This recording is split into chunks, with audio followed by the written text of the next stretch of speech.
Greetings, greetings, greetings, and welcome to Heal Talk Tuesdays with Liza. It's so good to be here with you, isn't it?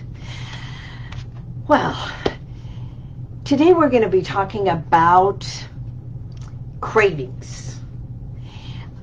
I'm Liza Boubari, your host, and today it is a talk about cravings, what we crave, how we crave, why we crave, and we started doing this because of I've been getting so many emails, so many of my clients that have been coming in for hypnosis and hypnotherapy. It's like the beginning of the year. They want to become healthier. They want to get in shape.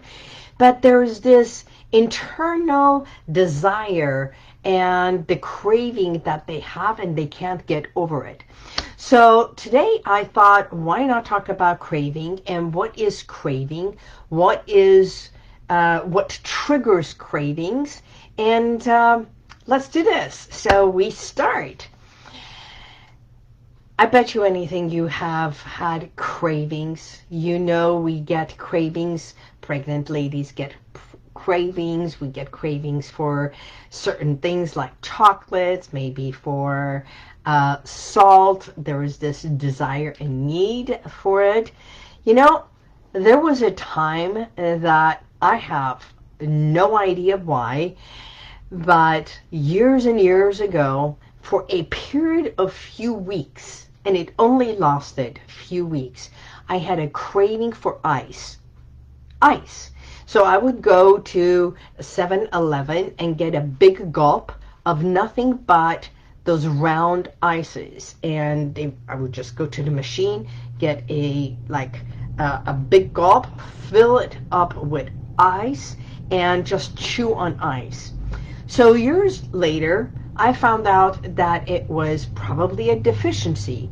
So is craving because of lack of something? We'll discuss this a little bit more. Hello, hi Karine, how are you?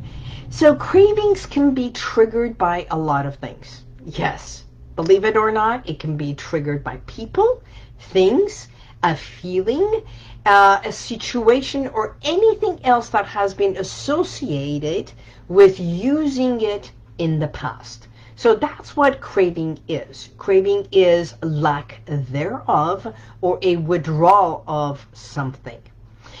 Actually, it is pretty simple to explain. I've been writing all this. Every time you reach out for your favorite comfort food or your comfort, something that gives you a sense of satisfaction, it satisfies a need or a craving. Right? So your body starts relying on more of this.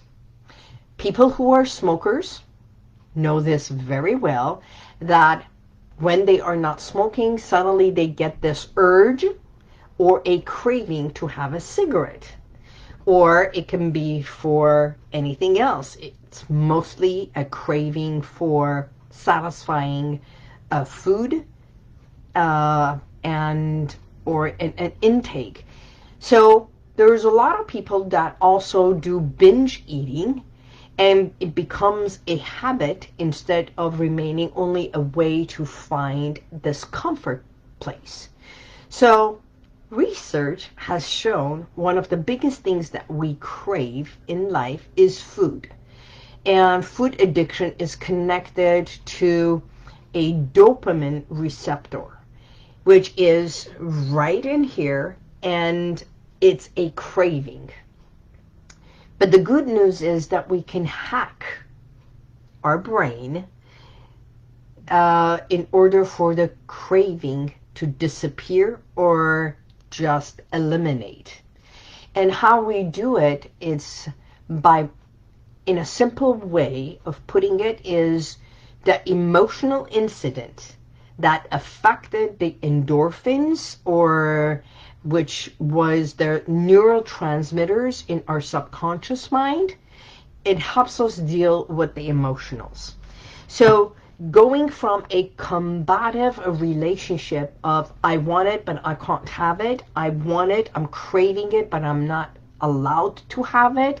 It can be sweets, it can be chocolate. Did you know that some people have cravings to potato chips because of the salt? Or we have cravings to cheese, and cheese has this component in itself that also has this craving mode.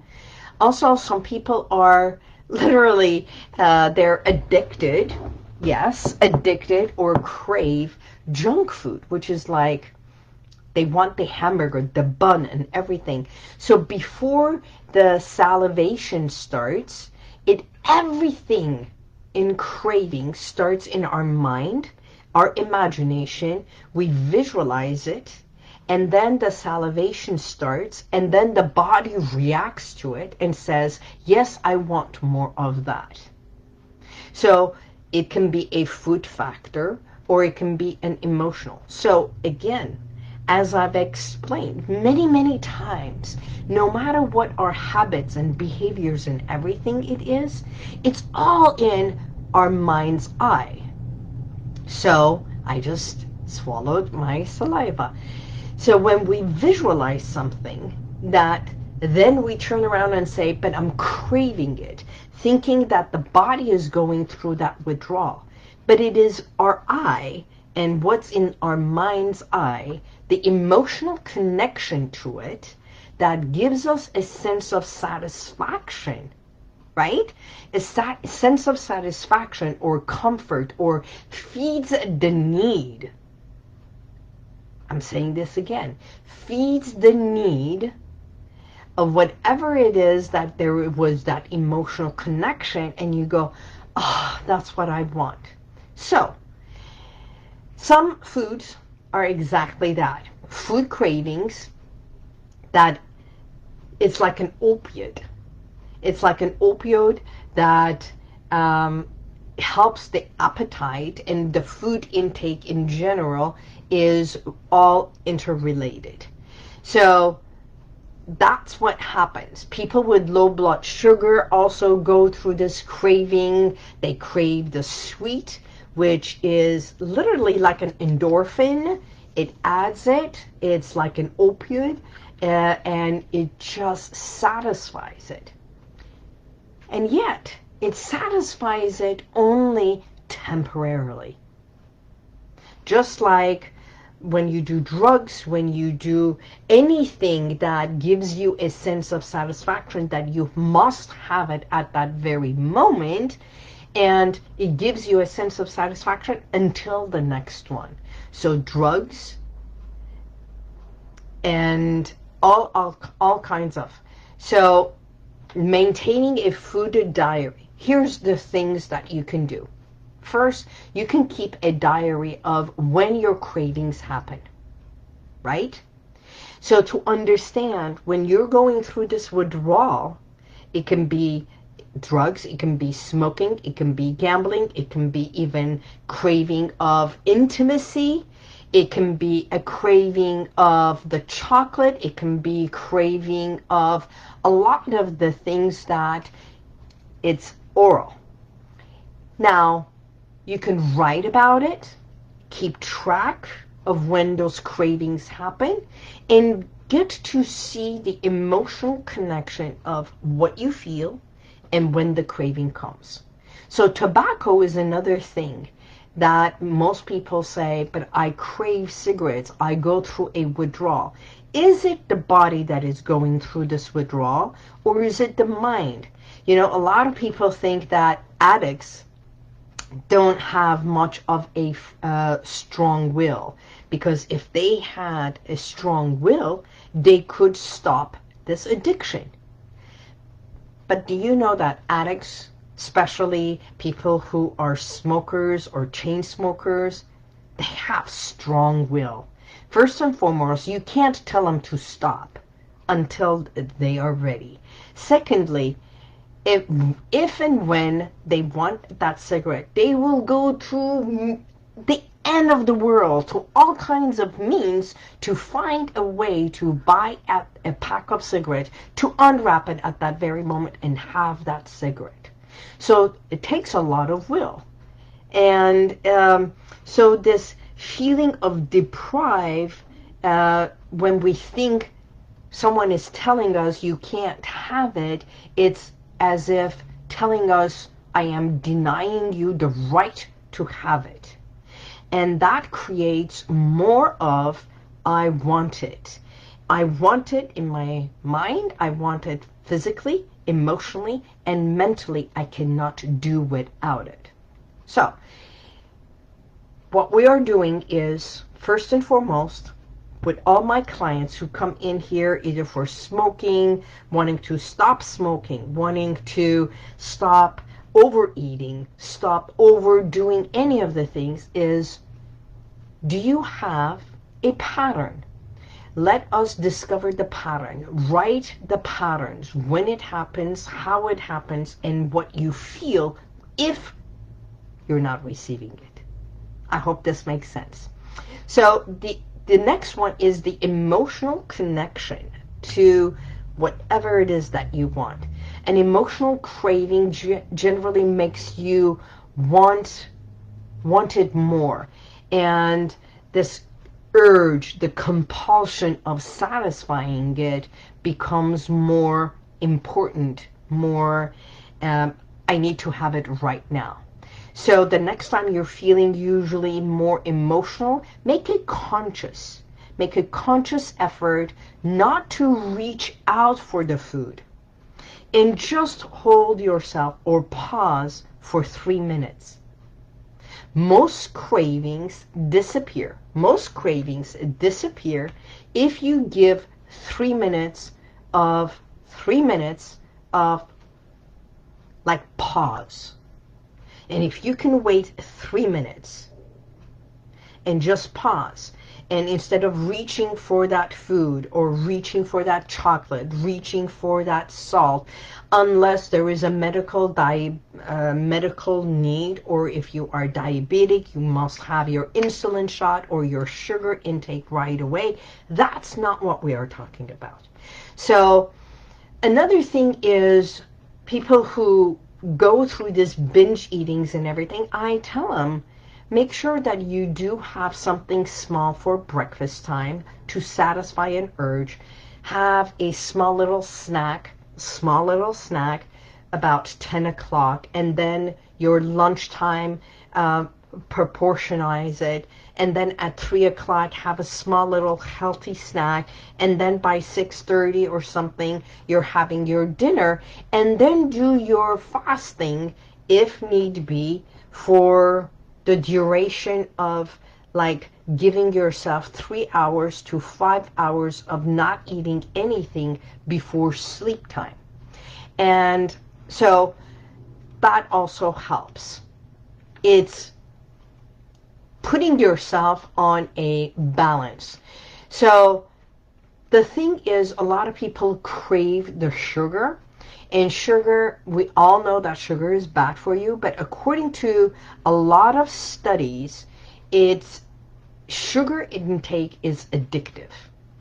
I've talked about this for people who wanted to stop smoking, that inside the filter, inside the not only the nicotine, but the filter part, there is this, it's like a sugar, it's like a sugary, that sweetener, that when people smoke, in that filter, they get this sense of they are breathing in and taking in a sense of not only the tobacco intake, but a sweetener.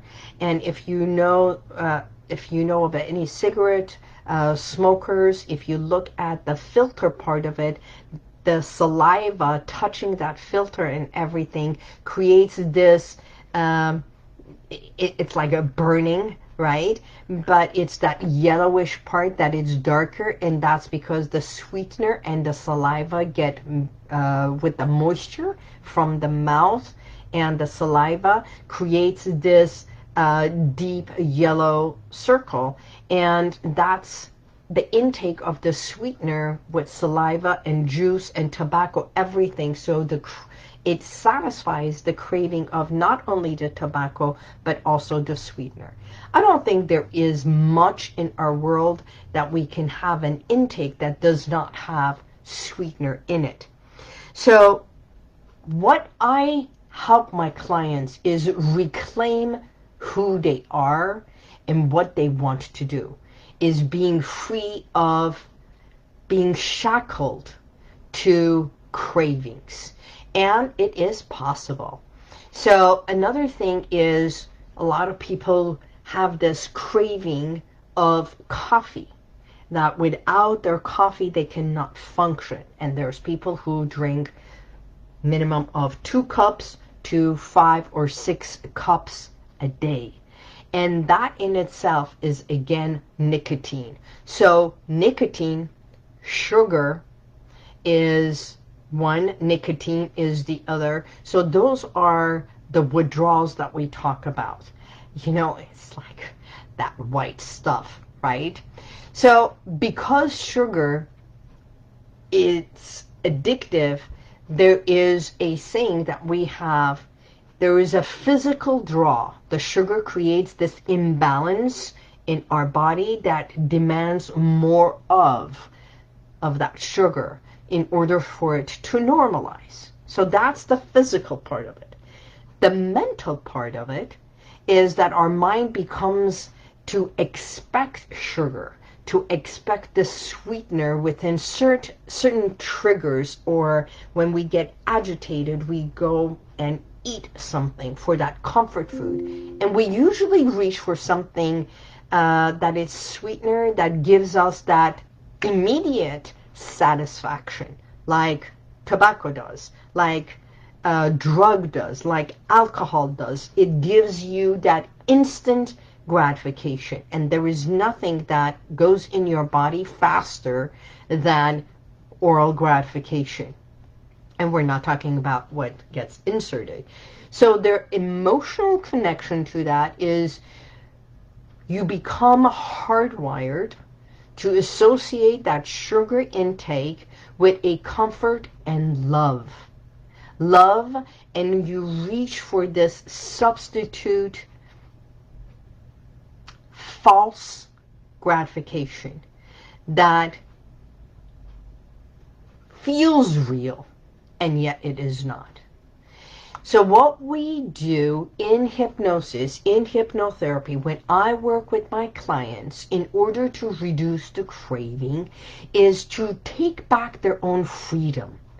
Because taking back your own power from sugar, from opiates, from nicotine, from alcohol, from caffeine, is to get on this refinement of knowing that you are more in control than the substance is controlling you.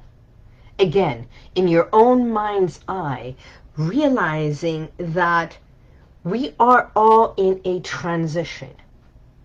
And when you come to a session with me, is going from where you are to transmit something, to overcome something, to go over this hump or a bridge in order to find relief from that addictive behavior.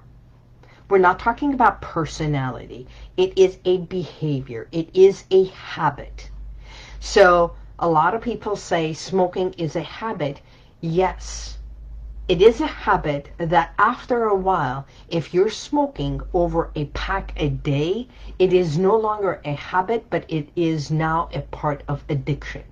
If it is not only 1 glass a week or social drinking with your friends, and if it is a daily thing, now it is into the addictive part. Same as sugar, overeating, over drinking, over smoking, anything you do overly, then it may be the norm, but what is the norm for some people is different than others. When it comes to affect you in a negative way, then it is past the norm, if this makes sense.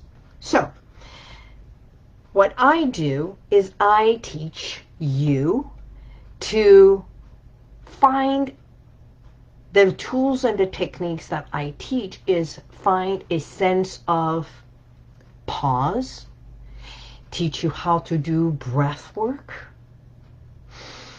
Because as you inhale oxygen and vitality and realizing that when you do deep breathing and exhale, you release and let go of that moment of the need versus want. And also when you exhale properly, you can release the stressor, the craving, and that urge at that very moment and become more conscious of your own breath and breathing.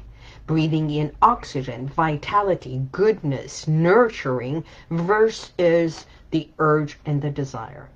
So hypnosis is delving deep within your subconscious mind where the emotional, mental, and physical connection, the feeling was to the cravings, and we reverse very gently so the cravings begin to disappear. Yes, that's exactly what we do, because addiction is a feeling of withdrawal. It's saying that you can't. And by golly, when someone tells you you can't, just like a tantrum child, what do? I must. Who says I can't? Watch me. I can. So what if we reverse that? And you yourself tell yourself, there is no way I can do this. But instead, you turn around and say, well, I can't quit. I can't let that go. By golly, why not? Then the subconscious mind turns around and says, what if I can? Watch me. So, simply put, that addictive part of you is like the bully. It is. It bullies you that there is no way you can let me go. There is no way you can do without me. There is no way you can let me go because you need me. Even though we know we don't need the bully, right? And yet the victim is constantly drawn to that bullying personality. So, yes, a lot of people say, am I addicted to this kind of a personality, or is this the kind of a relationship I don't want it, but I get into that cycle like being in a hamster's wheel? So again, you understand. So however you may be experiencing this physical, mental, and emotional withdrawal, it's coming off of that need. So it can be need for all kinds of things. What if you were to rename this and turn it and say, it's a withdrawal, and then when we're coming off of sugar or any kind of a craving, we turn around and say, it is a transition. I'm coming off a I am transitioning from where I am to what it is that I want, and become clear to what it is that you want. Because remember, sugar, those sweeteners, and anything that you crave or you think you are addicted to, it is satisfying an emotional, a mental, and a physical need. It is the need that we must be clear. Why the need? Why being off of this? I mean, if you can just imagine your life, and if you were to be free of this addictive behavior, the habit, the craving, how would your life be? How would it look like? How would you feel without it? Or less? with less of it, right? So the hack is, instead of being a victim, that you're withdrawing from this sugar, withdrawing from this addictive habit, is envisioning yourself being the master of your own choices and healing within, healing your body, healing and being free so that you can breathe easily and that you can go and have all kinds of food and realize that I can have that and not have this. I can, this reminds me of a client that used to have this addiction, and every time she didn't have it, there would be this pain in her body. So she went to a kinesiologist, and after they did a muscle testing, they said, actually, you know what? You're allergic to gluten. And it's like, really? Yeah. If you start eating gluten-free, then all this pain, all this reaction will disappear. Okay. So she started eliminating gluten from her food intake. And her body started adjusting, and she started feeling so much better, digesting food so much better. And then she started going out with all her friends and everything, and she was like, I'm gluten-free. I can't have this. I can't have that. I can't have this. And then realized, you know what? It's like, it's so hard to be gluten-free because not everywhere has it, and it was cornering her to all the things that she can have, and it became like so inconvenient. So she started, you know what, forget about it. I'm going to start eating this, and I'll have a little bit of that, a little bit of this, and then add it, not caring if it is gluten or not. Next thing you know, within a few weeks, the pain started coming, her digestive tract started responding, and she says, So realizing it's not the free will, it's understanding that when I put this in my body has an extreme reaction.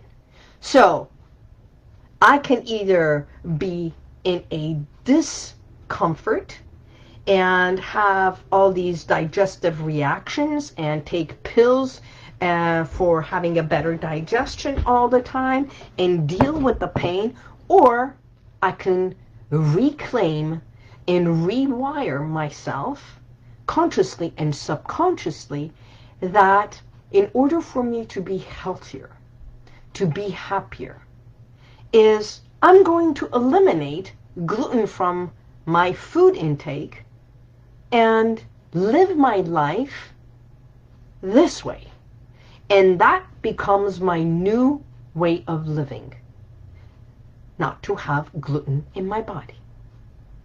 Believe it or not, after utilizing that consciously and subconsciously, just like rewiring it, and knowing that once your subconscious mind takes it, then the physical, mental, and emotional aspect of everything you do becomes this new way of living, this new way of being. Guess what? She was happier. She dropped the weight. Her body did not have reflux, and everything seemed to work smoother. So that emotional connection to I can't became, now I can. I am free of the pain, and this is the way I want to live. So the person who comes and says, I can't quit, and I can't because I'm going through this withdrawal, the subconscious mind comes to adjust to the withdrawal, releases the connection to the emotional craving, and the craving subsides for the food, for the sugar, for the chocolate, for the cheese, for the salt, for the tobacco, for whatever it is, then the body feels satisfied. When the body feels satisfied and the mind is not craving it, again, in your own mind's eye, visualize it, and then you step into it. And there is no more agitation. So it's called re-heal the emotional root cause. And that is what I help you with. Emotional root cause of it shifts from a need to free.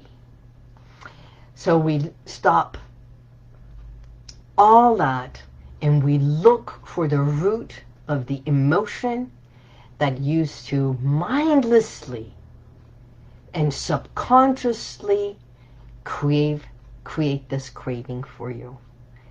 And by doing this, you solve that deeper need, and then the vicious cycle ends.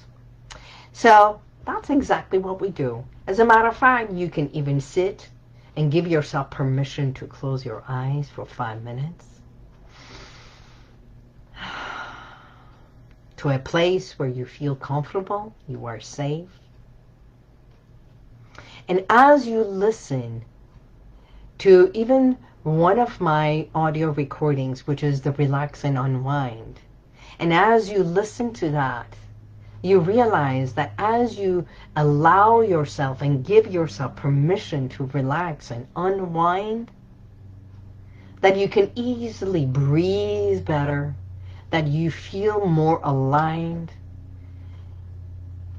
that afterwards you can just take a walk and feel so much more relaxed, that you can even, another thing you can do when you feel a craving, not only you write it and you write why you need it, keep a journal, do this meditation with my Relax and Unwind. You can click below and get the download. And, or you can just pick up a phone, call a friend, and realize that there are so many techniques to become aware of why you need, what you need, and that you no longer need. And things can become a want. But why would you want something that it's no longer good for you? So hypnosis is easy, and it's a relaxed mind state that gives you a way, it gives you a portal for you to communicate more directly with your subconscious mind that helps you go deeper into that level, that as you go through this transition and shift of habit, it makes a lasting impression and the change begins. And if you've never tried hypnosis, by all means, I have this 10-minute audio recording. You can just go to my website, which is HealWithin.com, and right there, just put your email, click, and you will receive a audio recording free of charge for you to sit back, listen to that, attract more love into your life. Again, it's targeting that strong pull and knowing urges, take 3 minutes, be more mindful, and specifically in just a few short sessions, even with me, in person or via Zoom, you can break the unconscious spell of cravings, sugars, tobacco, sweeteners, and create a mental barrier between you and your cravings, and then shift your relationships to all those cravings and negative habits that you are no longer slave to that bully. So together we can. And that's exactly what I do. I help you heal within. So today's message is be the master and stop giving in to the bully, which is the cravings of whatever it is that draws you in. My name is Liza. I'm your host every week to your Heal Talk Tuesdays. And until next week, I bid you goodbye and God bless you. May the universal light surround you. See you next week. And if you like this, share it, subscribe, and go to YouTube and you'll see the rest of all my podcasts.